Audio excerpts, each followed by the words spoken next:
मृत्युंजय महादेव त्राहिमां शरणागतम जन्म मृत्यु जरा व्याधि पीड़ितम कर्म बंधने ओम त्र्यंबकम यजामहे सुगंधिम पुष्टिवर्धनम उर्वारुक्मे बंधना मृत्योर मोक्षे मामृतात्। शिव भक्तो, आज આપણે વાત કરવાની છે પવિત્ર મહાશિવરાત્રિની। આજે આપણે વાત કરવાની છે શિવલિંગ પૂજા વિશેષ જ્ઞાનની। શિવ ભક્તો, આજે આપણે વાત કરવાની છે રોગની, કે જો આપણે આપણા જીવનમાંથી રોગનો નાશ કરવો હોય તો આપણે કઈ રીતે શિવલિંગની પૂજા કરવી, કઈ રીતે ભગવાન મહાદેવનું સ્મરણ કરવું, કઈ રીતે મહાશિવરાત્રિના દિવસે આપણે શિવલિંગનું પૂજન કરવું। શિવ ભક્તો, ખાસ કરી જે લોકો રોગથી પીડિત છે, જે લોકો એમ કહેવાય કે શારીરિક રોગથી ખૂબ જ પીડાય છે, દવાઓ લઈ લઈને થાકી ગયા છે અને એમ કહેવાય કે તેનો છેડો આવતો નથી, તો તેને ભગવાન શિવજીની શિવલિંગની પૂજા કરવી જોઈએ, ખાસ કરી અને મહાશિવરાત્રિના દિવસે। હા, આપણે આડે દિવસે પૂજા કરીએ તો આપણને ફળની પ્રાપ્તિ થાય જ છે, પણ શાસ્ત્ર એમ કહે છે કે પવિત્ર મહાશિવરાત્રિ હોય, શ્રાવણ મહિનો હોય, ત્યારે આપણે શિવલિંગનું પૂજન કરીએ ને તો અધિક ફળોની પ્રાપ્તિ થાય છે, જે પણ ઈચ્છા હોય તે પરિપૂર્ણ થાય છે। શિવ ભક્તો, વાત કરીએ આપણે રોગ દૂર કરવા કઈ રીતે ભગવાન શિવજીની શિવલિંગની પૂજા કરવી। શિવ ભક્તો, ખાસ કરી અને પવિત્ર મહાશિવરાત્રિના દિવસે જે રીતે આપણે નિત્ય શિવલિંગનું પૂજન કરતા હોય તે રીતે આપણે શિવલિંગનું પૂજન કરી લેવું। કઈ રીતે શિવલિંગનું પૂજન કરવું? પ્રથમ વહેલા ઉઠી જેવી રીતે આપણે સ્નાન કરીએ છીએ તેવી રીતે ભગવાન શિવજીને સ્નાન કરાવી દેવું, શિવલિંગને સ્નાન કરાવી દેવું। પંચામૃતથી છે, શુદ્ધ જળથી છે, સ્નાન કરાવ્યા પછી થોડાક બિલીપત્ર ભગવાન શિવજીને અર્પણ કરી દેવા। ત્રિદલમ ત્રિગુણાકારમ ત્રિનેત્રમ ચ ત્રયુધમ ત્રિજન્મ પાપ સહાર એક બિલ્વ શિવાર્પણમ। આ બિલીપત્ર ચઢાવવાનો મંત્ર બોલતા બોલતા આપણે બિલીપત્ર ચઢાવવા જોઈએ। થોડાક પુષ્પો ક્યાંકથી એકઠા કરી ભગવાન શિવજીને પુષ્પો અર્પણ કરવા। એક ગાયના ઘીનો દીવો ભગવાન શિવજીની શિવલિંગ સમક્ષ પ્રગટ કરી દેવો।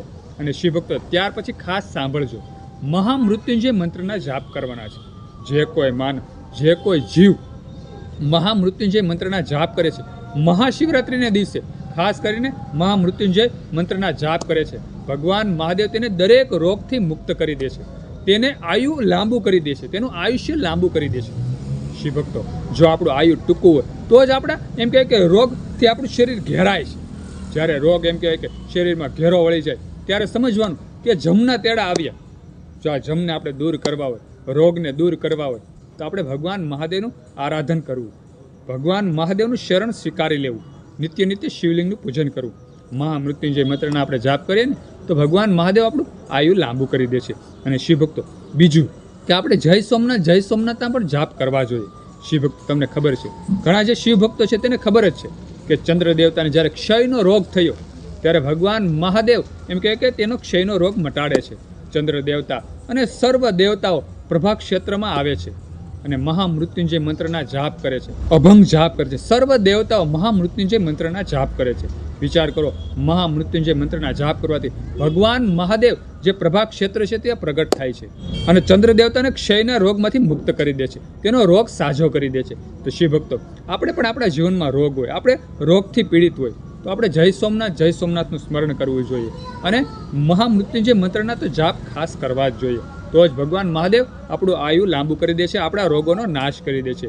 અત્યારે કળી કાળમાં ઘરે 1 થી 2 લોકો, 10 લોકોનું કુટુંબ હોય તો 1 થી 2 લોકો રોગથી પીડિત હોય છે। કંઈક ને કંઈક બીમારી આવી જ જાય છે, કારણ કે એમ કહેવાય કે કેમિકલવાળા ખોરાક થઈ ગયા।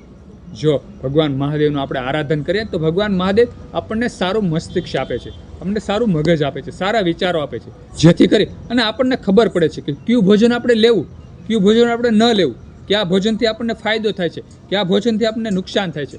ભગવાન મહાદેવ આપણને આવી સુંદર સદબુદ્ધિ આપે છે, આવી સારી સદબુદ્ધિ આપે છે।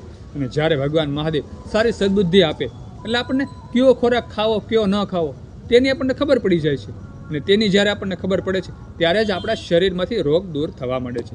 એટલે શિવ ભક્તો, ખાસ કરી અને ભગવાન ભોળાનાથનું આપણે સ્મરણ કરવું જોઈએ। મહાશિવરાત્રિના દિવસે મહામૃત્યુંજય મંત્રના ખાસ આપણે જાપ કરવા જ જોઈએ, તો આપણા જીવનમાં, આપણા શરીરમાં સર્વ રોગો દૂર રહે, આપણું આયુ લાંબુ થઈ જાય। સુંદર એક આ નાની એવી વાત હતી જે મહાશિવરાત્રિના દિવસે પૂજા કરવાની વાત હતી। સુંદર આ વાત જો તમને ગમી હોય તો વિડીયોમાં લાઈક આપજો, કમેન્ટમાં હર હર મહાદેવ, ઓમ નમઃ શિવાય લખજો અને આ વિડીયો બીજા હિન્દુ સનાતન ધર્મના લોકોને શેર કરી દેજો। બધા શિવ ભક્તોને, હિન્દુ સનાતન ધર્મના લોકોને મારા હર હર મહાદેવ અને ઓમ નમઃ શિવાય।